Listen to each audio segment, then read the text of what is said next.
Good morning mga kananay. Ayan, magpapaksiw si kananay ng tilapia ngayon. Ayan, maglagay na tayo ng asin dyan. Meron tayong magic syrup. Siyempre, hindi mawawala kay kananay ang paminta powder. Ayan.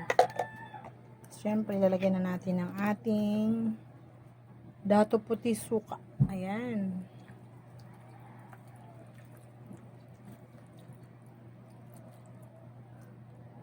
Okay. Tatakpan na natin yan. Para maluto na yan siya mga kananay. Yan.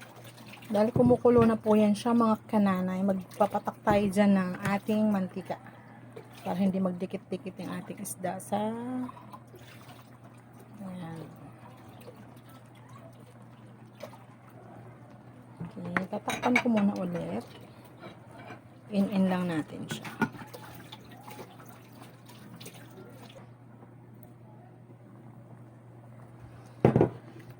Okay, luto na yung ating paksiw na tilapia mga kananay.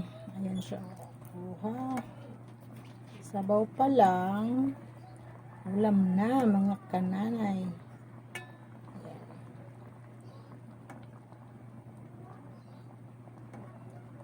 Okay. Thank you. God bless mga kananay.